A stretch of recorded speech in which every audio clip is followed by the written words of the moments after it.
Okay, ஷோக்குள்ள போயிடலாம். Welcome to the imperfect show. பருவமழை அதோட வீரியத்தை வந்து காமிக்க ஆரம்பிச்சிருக்கு.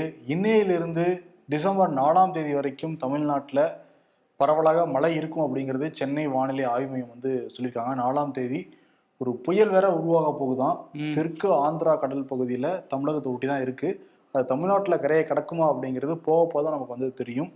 ஆனால் அடுத்த 24 மணி நேரத்தில் சென்னை, காஞ்சிபுரம், செங்கல்பட்டு, திருவள்ளூர், விழுப்புரம் உள்ளிட்ட இந்த வட கடலோர மாவட்டங்களில் மிக கனமழை இருக்குங்கிறதையும் சொல்றாங்க. 4ஆம் தேதி வரைக்கும் மழை இருக்கும் தமிழ்நாடு முழுக்க.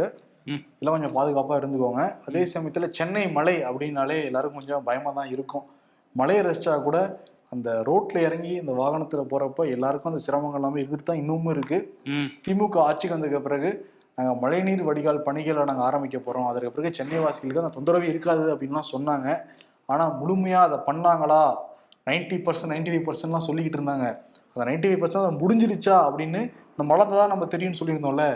மழை வந்து பார்த்தா 50% கூட முடியல அப்படிங்கிறதான் தெரியுது. இல்ல அந்த 5% முடியல, அதனாலதான் இவ்வளவு பிரச்சனை அப்படின்னு சொல்லி இனிமே கதை கட்டுவாங்க. என்னன்னா அந்த கொரட்டூர் பகுதியில, அப்புறம் வியாசர்பாடி, முல்லை நகர் பகுதி, தாம்பரம், தீநகர், மேற்கு மாம்பலம்னு பல இடங்கள்லயும் வந்து தண்ணி அப்படியே வந்து தேங்கி நிக்குது. அந்த காட்சிகள் வந்து நம்ம புகைப்பட கலைஞர்கள்லாம் வந்து படம் பிடிச்சிட்டு வந்திருக்காங்க.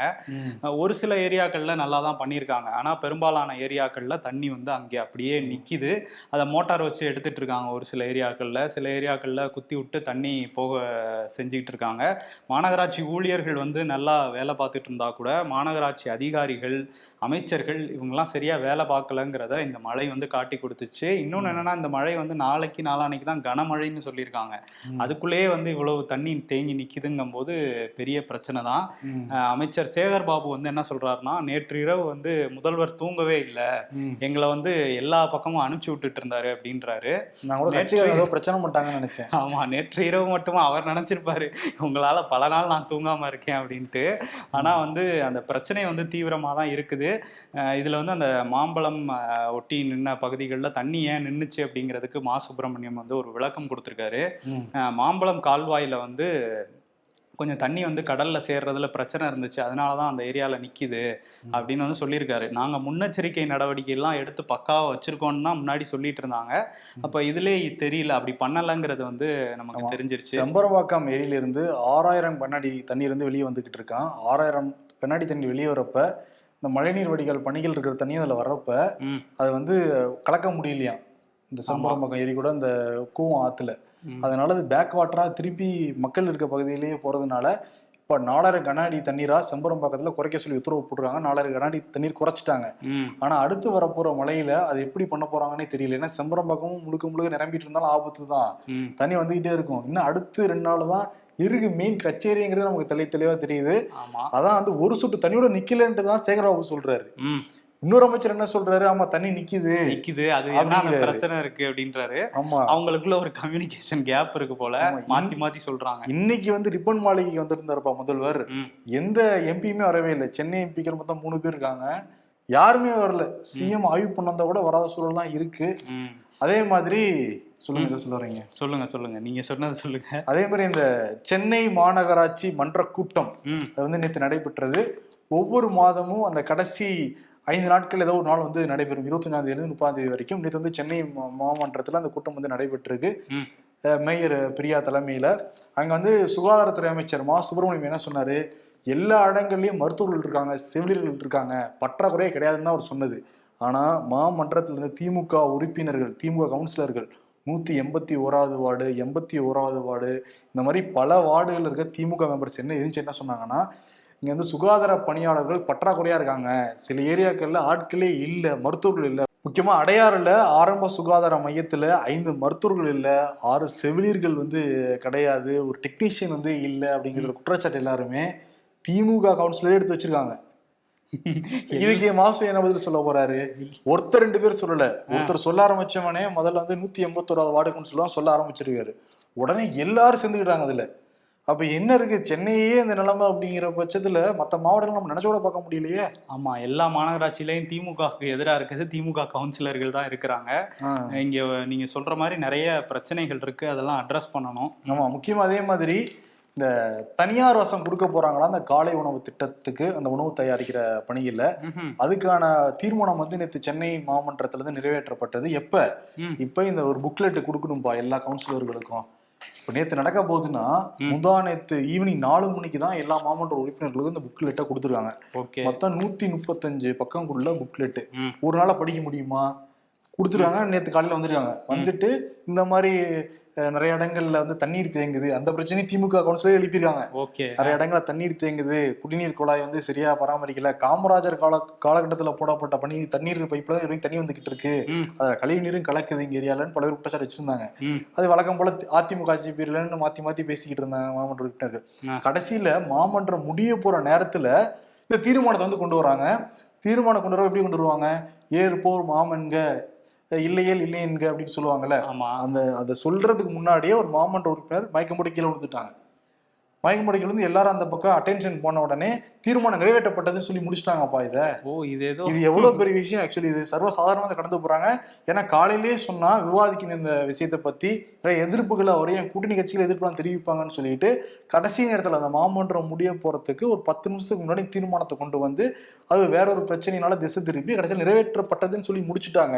இதே திமுக அரசு என்ன பண்ணாங்கன்னா, எதிர்கட்சியா இருந்தப்ப அதிமுக ஆட்சி காலகட்டத்துல இந்த மாதிரி குழந்தைகளுக்கு வந்து மதிய உணவு திட்டத்துல தனியார் வசம் கொடுக்க போறோம், அக்ஷயா நிறுவனத்துக்கு நாங்கள் கொடுக்க போறோம், அக்ஷயா பாத்திர நிறுவனத்துக்கு கொடுக்க போறோம்னு சொன்னப்ப முதலமைச்சர் மு.க. ஸ்டாலின் அறிக்கையை வெளியிட்டு இருந்தாரு. என்ன சொல்லியிருந்தாரு? கவர்மெண்ட்டுக்கே அவ்வளவு இன்ஃப்ராஸ்ட்ரக்சர் இருக்கிறப்ப நீங்க இதுக்கு தனியார் கொடுக்குறீங்க, அது இல்லாம அவங்க வந்து பூண்டு சேர்க்க மாட்டாங்க, வெங்காயம் சேர்க்க மாட்டாங்க, அதெல்லாம் கொடுக்காம விட்டா குழந்தைங்களுக்கு எப்படி வந்து ஹெல்த் இருக்கும், அதனால தமிழ்நாடு அரசு தான் தயாரிக்கணும், அதுக்கான எல்லா உபகரணங்களும் தமிழ்நாடு அரசுகிட்ட இருக்கு அப்படின்னு கேள்வி எழுப்பியிருந்தாங்க. பட் இப்ப அப்படியே கண்டும் காணாம ஒரு திட்டத்தை வந்து அப்படியே தீர்மானம் நிறைவேற்றிட்டு போறாங்க. அதன் பிறகு என்ன நடக்கும்? அப்ப தனியார் அரசு தான் அது போக போகுது. மொத்தம் எவ்வளவு ஸ்கூல் சென்னையில இருக்குன்னா 358 வந்து ஸ்கூல் இருக்கு. மொத்தம் இதுல 66,030 மாணவர்கள் வந்து படிச்சுக்கிட்டு இருக்காங்க. மொத்த திட்டத்துக்கு 19 கோடி செலவா அப்படிங்கிறது கணக்கிட்டு இருக்காங்க.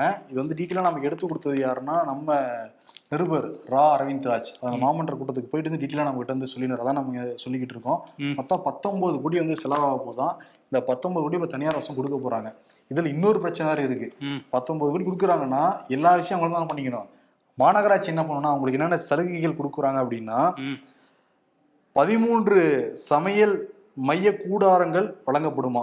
இவங்களே வந்து கட்டடங்களையும் கொடுத்துருவாங்களாம். கட்டடத்தின் பராமரிப்பு மாநகராட்சி வந்து மேற்கொள்வாங்களாம். குடிநீர் வசதி செஞ்சு கொடுப்பாங்களாம். சமையலுக்கு தேவையான பாத்திரம் வந்து கொடுத்துருவாங்களாம். மின்சார வசதி செஞ்சு கொடுத்துருவாங்களாம். சமையல் எரிவாயு இணைப்பு அதெல்லாத்தையும் வாங்கி கொடுத்துருவாங்களாம். இதெல்லாமே அரசாங்கமே செய்யறப்ப சமையல் செஞ்சுட்டு போனால அதுக்கு மட்டும் இதுக்கு தனியாரு 19 கோடி எங்க அப்படிங்க எங்க போக போகுதுன்னு ஒரு கேள்வி எழுது. இன்னொன்னு என்னன்னா, இப்ப தனியார் கொடுக்குறப்ப கரெக்டா முறையா செய்யணும்ல, முறையா குவாலிட்டி நல்லா இருக்கணும்ல. அது குவாலிட்டிக்கு என்ன போட்டிருக்காங்கன்னா, முதல் முறை அந்த தரம் குறைவா உலகம் வழங்கப்பட்டுச்சு அப்படின்னா 1000 ரூபாய் ஆராதமா ஒரு பள்ளிக்கு. 2வது முறைனா 2000 ரூபாய், 3வது முறைனா 3000 ரூபாய், 3 முறைக்கு மேல் அப்படின்னா ஒப்பந்தம் வந்து ரத்து செய்யப்படும் அப்படின்னு சொல்லியிருக்காங்க. இதை யார் கண்காணிக்கிறாங்க அப்படின்னா, இதெல்லாம் தரமா வழங்குறாங்களா, அளவு கரெக்டா கொடுக்குறாங்களா, போதிய அளவு சாப்பாடு இருக்கா, இதெல்லாம் கண்காணிக்கிறதுக்கு 5 பேர் கொண்ட குழு நியமிக்கப்படுறதா சொல்லியிருக்காங்க. கல்வி அலுவலர், கூடுதல் கல்வி அலுவலர், நிதி ஆலோசகர், தலைமை பொறியாளர், பொது மேற்பார்வை பொறியாளர், இவங்க தான் இருக்காங்க. மக்கள் பிரதிநிதி யாருமே இல்லை. அந்த வார்டு கவுன்சிலரோட கிடையாது. அதே மாதிரி நிலைக்குழு தலைவர் இருப்பாங்க, அவங்களுமே கிடையாது. மக்கள் பிரதிநிதிகள் யாருமே இல்லாம இவங்களே தனியார் கொடுப்பாங்க. இவங்களே எல்லாம் கரெக்டாக செக் பண்ணுவாங்களாம். அப்ப எந்த அளவுக்கு இந்த காலை உணவு திட்டம் செயல்படுத்த போறாங்கிறது இப்ப நமக்கு தெரியுது. வந்தப்ப எல்லாரும் பாராட்டு தெரிவிச்சாங்க. இப்ப வந்து தனியாருக்கு ஒப்படைக்கிறேன்னு சொல்லி மிகப்பெரிய சர்ச்சையில தான் திமுக அரசு வந்து மாட்டிருக்கு. அதுக்கு மேயர் பிஏ என்ன சொல்றாங்கன்னா, சென்னையில மட்டும்தாங்க நாங்க பண்ணிக்கிட்டு இருக்கோம், நம்மளே சமைச்சு நம்மளே பசங்க கொடுத்துக்கிட்டு இருக்கோம், இதே வெளியூர்ல எல்லாம் பாக்குறப்ப தனியார் தான் நாங்க கொடுத்துருக்கோம், முன்னாடியே விட்டாங்க. இப்ப இதே திமுக அரசு என்ன பண்ணாங்க, பிஜேபி வந்து ரயில்வே தனியார் மையங்கிறவ எவ்வளவு பொங்குனாங்க. எல்லாருமே தனியார் கொடுத்துட்டா எதுக்கு அரசாங்கம் கேள்வி கேட்டாங்களா இல்லையா? அப்ப நீங்க எதுக்கு மட்டும் தனியாருக்கு எல்லாம் கொடுக்குறீங்க, நீங்களே எடுத்து நடத்த முடியும்ல. ஆமா, ஆனா வந்து அதை செய்ய மறுக்குது இந்த திமுக அரசு. ஆனா இவங்க ஒன்னே ஒண்ணுதான்ப்பா, சொல்றது ஒண்ணு செய்யறது வேற ஒன்னா இருக்கு.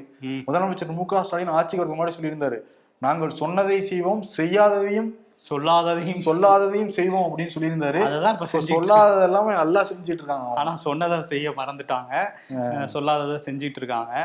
இன்னொரு விஷயம், அந்த மழை பத்தி பேசணும்ல, அதுல இப்போ ஒரு ஹேஷ்டேக் வந்து ட்ரெண்ட் ஆயிட்டு இருக்கு. 4000 கோடி என்னாச்சு அப்படிங்கிறத அதிமுகவும் பாஜகவும் சேர்ந்து ட்ரெண்ட் பண்ணிட்டு இருக்காங்க.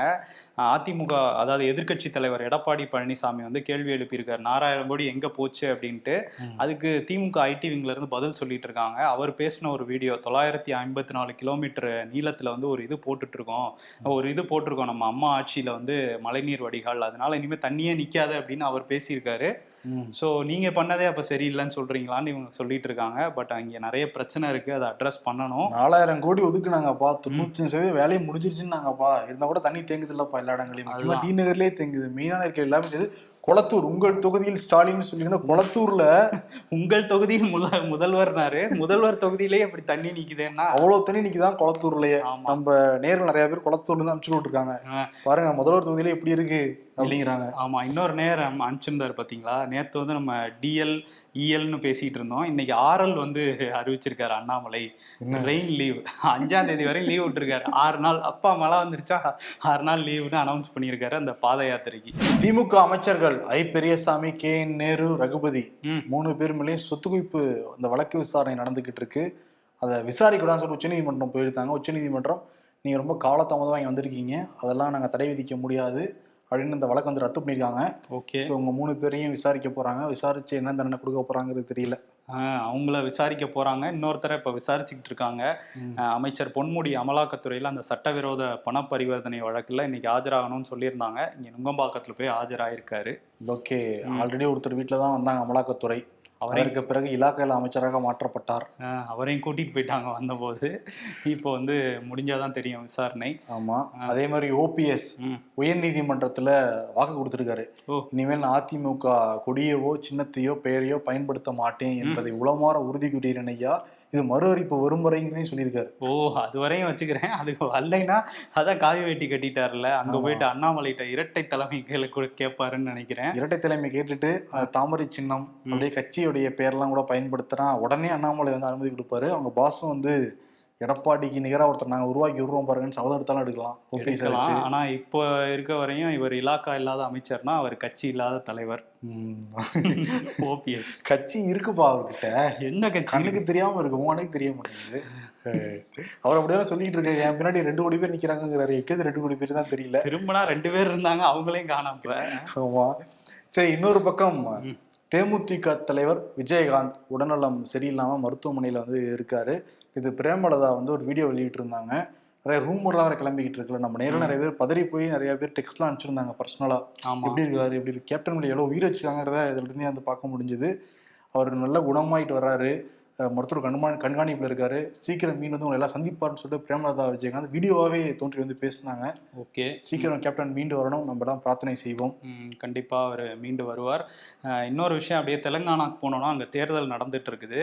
ரொம்ப மந்தமாக தான் இருக்கு வாக்குப்பதிவு. 1 மணி நிலவரப்படி 36% தான் ஆயிருக்கு. இன்னும் அடுத்த அப்டேட் வந்து வரல தேர்தல் ஆணையத்துக்கிட்ட இருந்து. ஸோ ரொம்ப கம்மியாக, தேர்தல் ஆணையம் தான் மதமாக செயல்படுதுன்னு நினைக்கிறேன். இல்லை, அப்படியே பார்த்தா கூட 1 மணி நிலவரப்படி அங்க ராஜஸ்தான் மத்திய பிரதேசல 40% தாண்டி இருந்துச்சு. இங்க 36% முக்கிட்டு நிக்குது. மழை வந்துகிட்டு இருக்குல்லப்பா இங்க தெலுங்கானாலையுமா? அதான் சவுத்துல தானப்பா இருக்கும். சவுத்துல இருக்கு. ஆனா வந்து என்ன பண்ணிருக்காங்க, இன்னைக்கு தெலுங்கானா முதல்வர் சந்திரசேகர் ராவோட மகள் கவிதா வந்து வாக்கு செலுத்திட்டு வெளியே வந்துட்டு பேட்டி கொடுப்பாங்கல்ல, அந்த சமயத்துல வந்து சந்திரசேகர் ராவ் உங்களுக்காக நிறைய செஞ்சிருக்கார், அதனால மனசுல வச்சு பிஆர்எஸ்க்கு ஞாபகம் வச்சுக்கங்கிற மாதிரி சொல்லியிருக்காங்க. காங்கிரஸ்ல இருந்து இந்த மாதிரி சொல்றாங்க பாருங்கன்ட்டு அதை புகாரா அனுப்பிச்சிருக்காங்க தேர்தல் ஆணையத்துக்கு. ஸோ தேர்தல் ஆணையம் ஸ்ட்ரிக்டான ஆக்ஷன் எடுப்பாங்கன்னு சொல்றாங்க. பார்ப்போம். அவங்க ஆக்சுவலி பிஜேபி மேல எடுப்பாங்க, இன்னும் எல்லாத்தையும் நோட் பண்ணிப்பாங்க. இல்ல, பிஆர்எஸ்ஸே இவங்க பி டீம் தானே சொல்றாங்க காங்கிரஸ், அதனால என்னன்னு தெரியல.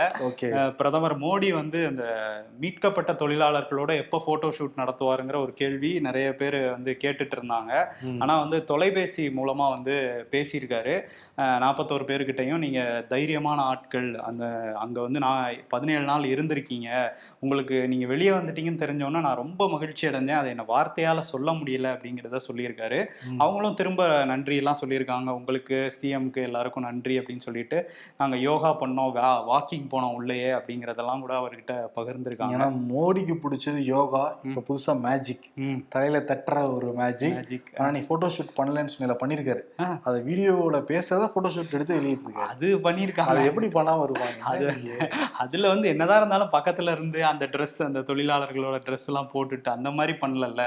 அதுதான் நிறைய பேர் கேட்டாங்க. அந்த சமயத்துலதான் அவருக்கு வந்து திருப்பதி தேவஸ்தானத்துல சாமி தரிசனம் பண்ண போனாரு, தேஜஸ் விமானத்துல போனாரு, எவ்வளவு வேலைகள் இருந்திருக்கு. ஆமா, இப்ப கூட கிளம்பி துபாய்க்கு போயிருக்காரு. உலக அந்த காலநிலை மாநாடு, கிளைமேட்டிக் சேஞ்ச் பத்தினா அந்த உச்சி மாநாடுக்காக போயிருக்காரு. அநேகமா அந்த புயலை நிறுத்திட்டு வந்துருவாருன்னு நினைக்கிறேன் காலநிலை மாநாட்டுல. ஓகே, இன்னொரு பக்கம் நாடாளுமன்ற குளிர்கால கூட்டத்தொடர் டிசம்பர் 4ஆம் தேதியிலிருந்து டிசம்பர் 22ஆம் தேதி வரைக்கும் நடக்க போகுது. மொத்தம் 15 அமர்வுகள் நடக்கும்னு சொல்றாங்க. 18 மசோதாக்களை நிறைவேற்ற வந்து போறாங்களாம். பல முக்கியமான மசோதாக்கள்லாம் இருக்கும்னு வந்து சொல்றாங்க. இந்த 33% இடஒதுக்கீடு மசோதா பெண்களுக்கு, அதே மாதிரி இந்த 3 சட்டங்களை மாற்ற போறாங்க அந்த மசோதா, அதே மாதிரி ஜம்மு அண்ட் காஷ்மீரோட தொகுதியோட எண்ணிக்கை வந்து அதிகம் பண்ண போறாங்களாம். இது போன்ற பல மசோதாக்கள் இருக்கு. ஏன்னா டிசம்பர் 3, 5 மாநிலத்துல ரிசல்ட் வருது. அதை அப்படியே சுட்டா போறாங்க டிசம்பர் 4. என்ன நடக்க போகுதுன்னு தெரியல நாடாளுமன்றத்துல. ஆல்ரெடி இந்த மோகோ மைத்ரா மேல குற்றச்சாட்டுலாம் இருக்கு. அதுக்கு என்ன நடவடிக்கை எடுக்க போறாங்கிறதே டிசம்பர் 4 தான் வந்து தெரியும். அதில் ஒரு களக்கட்டும் டிசம்பர் 8 வரைக்கும் நமக்கு. நீங்க சொன்னதுல இன்னொரு விஷயமும் ஆட் ஆயிருக்கு. என்னன்னா குடியுரிமை திருத்த சட்டம் இருக்குல்ல, அதையும் வந்து நிச்சயம் அமல்படுத்துவோம்னு சொல்லிட்டு உள்துறை அமைச்சர் அமித்ஷா வந்து மேற்கு வங்கத்துல இருந்து பேசியிருக்காரு. மேற்கு வங்கத்துல அந்த இடைத்தேர்தல் பிரச்சாரத்தப்ப இங்கே நிறைய பேர் ஊடுருவி உள்ள வராங்க, அவங்க எல்லாருக்கும் வாக்காளர் அட்டை கொடுக்குறாங்க மம்தா கவர்மெண்ட், அதனால நாங்க கண்டிப்பா அதை கொண்டு வருவோம் குடியுரிமை திருத்த சட்டத்தைங்கிறத அங்க நின்று சொல்லியிருக்காரு. இன்னொரு விஷயம், உள்துறை அமைச்சகத்துல இருந்து நவம்பர் 13ஆம் தேதி ஒரு விஷயம் பண்ணியிருந்தாங்க. மெய்தி குழுவை சேர்ந்த சில அமைப்புகளை வந்து ஒரு 9 அமைப்புகளை தீவிரவாத அமைப்புகள்னு சொல்லி தடை பண்ணியிருந்தாங்க. இப்போ திடீர்னு என்ன பண்ணியிருக்காங்கன்னா, இல்லை அவங்க தீவிரவாத அமைப்புகளா இல்லையா, அதுக்கான போதிய காரணங்கள் இருக்கா அப்படின்னு சொல்லி ஆராயறதுக்கு ஒரு தீர்ப்பாயம் வந்து நாங்கள் அமைக்கிறோம் அப்படின்னு சொல்லியிருக்காங்க. கவுகாத்தி உயர்நீதிமன்றத்தோட நீதிபதி தலைமையில் அந்த தீர்ப்பாயம் வந்து அமைச்சிருக்காங்க. கூடி சீக்கிரம் அந்த அமைப்பு தீவிரவாத அமைப்பு இல்லைங்க அறிவிக்க போறாங்க. அதானே, ஏன்னா வந்து மெய்தி குழுவுக்கு ஆதரவா இருக்கு பாஜக அரசு, மாநில பாஜக அரசுங்கிற குற்றச்சாட்டு இருக்கு. ஸோ இப்படி அறிவிச்சுட்டு ஏன் மாத்துறாங்கிற கேள்வி இருக்கு. சரி, பிரதமர் மோடி தொழிலாளர்களை தான் போய் நேரில் பார்க்கல, மணிப்பூர் மக்கள், பாதிக்கப்பட்ட மக்களே நேரில் பார்ப்பாரா? இல்ல, அவர் மட்டும் இல்லையே, வேற யாருமே பெரிய தலைவர்கள் யாருமே பிஜேபியை சேர்ந்தவங்க அங்க போகல. ராகுல் காந்தி அங்க போயிருந்தாரு. எப்ப அந்த ஸ்டார்டிங்ல ஒரு 4 நாள் போய் அங்க தங்கியிருந்தாரு. இந்த கலவரம்லாம் முடிஞ்சதுக்கு அப்புறம் அந்த முகாமுக்கெல்லாம் போய் பார்த்தது இந்த பக்கம் ராகுல் காந்தி போனாரு. இங்கே தமிழ்நாட்டை சேர்ந்த எம்பிகள்லாம் கூட போனாங்க. பட் பிரதமர் மோடி வந்து அந்த பக்கம் போகல, மறந்துட்டாருன்னு நினைக்கிறேன். சரி, நம்ம ஞாபகப்படுத்துவோம். இன்னொன்னு வந்து உச்ச நீதிமன்றம் ஆளுநர்களை வறுத்தெடுத்துக்கிட்டு இருக்காங்க. ஆல்ரெடி பார்த்தோம், பஞ்சாப் ஆளுநர்களை சும்மா வந்து வறுத்தெடுத்தாங்க. இப்போ இவர் அனுப்பிச்சிட்டாரு. இத்தனைக்கும் மொத்தம் 8 மசோதாக்கள் இருந்துச்சு கேரளா ஆளுநர்கிட்ட. அதுல 7 மசோதாவை ஜனாதிபதி அனுப்பிட்டாரு, ஒரு மசோதாவை ஒப்புதலும் கொடுத்துட்டாரு. இருந்தா கூட உச்சநீதிமன்றம் என்ன கேள்வி கேட்டுருக்காங்கன்னா, 2 வருஷம் அப்ப என்ன பண்ணிக்கிட்டு இருந்தீங்க? மொத்தம் இந்த மாநில அரசு வந்து 15 கடிதங்கள் அனுப்பியிருக்காங்க, எல்லாம் கையில இருக்கு. இப்படிலாம் நீங்க தொடர்ந்து வந்து இப்படி பண்ணிட்டே இருந்தீங்க, காலத்தை தாழ்த்துனீங்கன்னா நாங்க அதுக்கான ஒரு விதிமுறையை கொண்டு வந்துருவோம் பார்த்துக்கோன்னு சொல்லிட்டு சத்தம் போட்டிருக்காங்க. ஓகே, இனிமையாவது வந்து ஆளுநர்கள் சரியான அவங்க பணியை இருக்கதே கம்மி பண்ணி தான் அவரே ஒத்துக்கிட்டாரு. எனக்கு பெருசாலாம் ஒன்றும் வேலை இல்லைன்ட்டு இங்கே உள்ளவர் அதையே சரியா பார்க்க மாட்டேங்கிறாங்க. இல்லப்பா, இந்த ஜார்க்கண்ட் ஆளுநர் சொன்னார்ல சிபி ராதாகிருஷ்ணன், எல்லாம் வந்து சட்டத்துக்கு இதுவா எங்களுக்கு தகுந்த மாதிரி நீங்க பண்ணீங்கன்னா நாங்க ஒப்புதல் கொடுத்துட்டு போறோம் அப்படின்னு சொல்றாங்கல்ல. அப்ப நீங்களே சட்டமன்றத்துக்கு வாங்க, சட்டம் வந்து நீங்களே நிறைவேற்றிட்டு போங்க. சட்டமன்றத்துக்குள்ள ஆளுநர்கள் வந்தா கூட பேசிட்டு இருக்கவே நடுவில் லெஃப்ட் ரைட்னு வந்து போயிடுறாங்க, வெளிநடப்பு பண்ணிடுறாங்க. இன்னொன்னு அவரு சிபி ராதாகிருஷ்ணன் நாடாளுமன்றத்துக்குள்ள போகணும்னு போட்டிலாம் ஜெயிக்க முடியல, என்ன பண்றது, அதான் ஆளுநரா இருக்காரு. நான் வேற ஆளுநர் சொன்னேன், நீ மறந்துட்டேன். இல்ல, அவரு தெரியுது, அவரே தான் அதிகாரியால இருந்தாரு, அவரு வர முடியாது. ஆளுநரோட டிரைவர் நினைச்சு பாரு, இப்பதான் உள்ள போனாரு, எப்ப வருவாருன்னு தெரியல, வெளியே போலாம், கொஞ்சம் டீ சாப்பிட்டு வந்துடலாம், டக்கு டக்குன்னு லெஃப்ட் ரைட் போட்டு வெளியே வந்துருவாரு அப்படிங்கிற ஒரு பதட்டத்திலே தான் இருப்பாங்க வெளியே. இன்னொரு விஷயம் வந்து அமெரிக்கா வந்து ஒரு விஷயத்த சொல்லியிருந்தாங்க. ஏன்னா அந்த ஹர்தீப் சிங் நிஜார் வந்து இந்தியாவோட சதி இருக்கு அதுல, அந்த கொலையில அப்படின்னு சொல்லி கனடா சொல்லியிருந்தாங்கல்ல. அதை வந்து அந்த டைம்ல அங்கேயே காலிஸ்தான் ஆதரவாளர் அமெரிக்கால இருக்கவர் குரு பட்வந்த் சிங் பன்னு, இவர் வந்து சில வீடியோக்கள்லாம் வெளியிட்டிருந்தாரு. அந்த சமயத்துல இங்க வெளியுறவுத்துறை வந்து அவர் தேடப்படும் தீவிரவாதின்லாம் அறிவிச்சிருந்தாங்க. அவரை வந்து அமெரிக்க மண்ணில் வச்சு கொலை பண்றதுக்கு ஒரு திட்டம் வந்து இந்தியால இருந்தே தீட்டிட்டு இருக்காங்க. இதுல இந்திய புலனாய்வு அதிகாரிக்கும் தொடர்பு இருக்குங்கிற மாதிரிலாம் அமெரிக்கா வந்து குற்றச்சாட்டு வச்சிருந்தாங்க. இதெல்லாம் மறுத்திருந்தா கூட இந்தியா ஒரு உயர்மட்ட கண்டிக்கலையே அமெரிக்கா. இப்ப இந்தியா கண்டிப்பாங்களே. அமெரிக்கானா கனடா கிட்ட ஒரு வேகம் இருந்துச்சு. இப்போ வந்து ஒரு உயர்மட்ட குழு அமைச்சு இந்த குற்றச்சாட்டுல விசாரணையை வந்து நடத்தப்போதான் இந்திய அரசுங்கிறத வெளியுறவுத்துறை சொல்லியிருக்காங்க. ஓகே, ஆல்ரெடி கனடா கூட பஞ்சாயத்து இப்பதான் ஆரம்பிச்சாங்க. அடுத்து அமெரிக்கா கூட பஞ்சாயத்தா? ஜி 56 இன்ச்சு. அடுத்த சைடு சைனா. ஓகே, அது வேற கதை.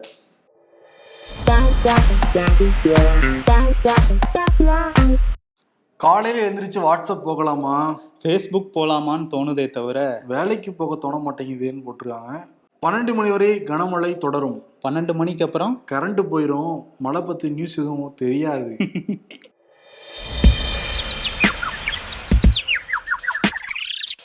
ஏன்னு அவனை அடிக்கிறீங்க? உத்தரகாண்ட் சுரங்கப்பாதையிலிருந்து மீட்கப்பட்ட 41 தொழிலாளர்களுடன் போட்டோ ஷூட் எடுத்து பிரதமர் மோடி எப்போ வெளியிடுவார்னு கேட்குறான்பா. இபிஎஸ்க்கு சிறுபான்மை மக்களின் பாதுகாவலர் விருது. சிஏஏவுக்கு ஆதரவு தெரிவித்ததற்காகவா? அரசியல்ல இதெல்லாம் சாதாரணமாப்பா. இன்று முதல்வர் மு.க. ஸ்டாலின் வந்து விருது கொடுத்துடலாம். அவர் வந்து இதே மு.க. ஸ்டாலின் தான் எதிர்கட்சியா இருந்தப்ப, அது எப்படி என் கவர்மெண்ட் எல்லா ஃபெசிலிட்டி இருக்க எதுக்கு தனியார் கொடுக்கணுங்கிறான் நானு, அவங்க சரியா போடுவாங்களா முதல் உணவு அப்படிலாம் பேசிக்கிட்டு இருந்தாரு. இவர் தான் இப்போ காலை உணவு திட்டத்தை ஆரம்பிச்சிருந்தாரு. ஆனால் இப்போ தனியார் வந்து கொடுக்க போறாங்களாம். இது என்ன மாடல், தனியார் மாடலா அப்படிங்கிற கேள்விதான் எழுது நமக்கு. ஆமா, அதனால தனியார் மாடல் அப்படிங்கிற விருதை வந்து கொடுத்துடலாம். ஓகே, முதல்வருக்கு நன்றி, வணக்கம். மழையை பத்தி கொடுக்கலாம், இன்னும் இருக்குல்ல, வரட்டும், நாளைக்கு பைப் லைன்ல வச்சுப்போம். ஆமா.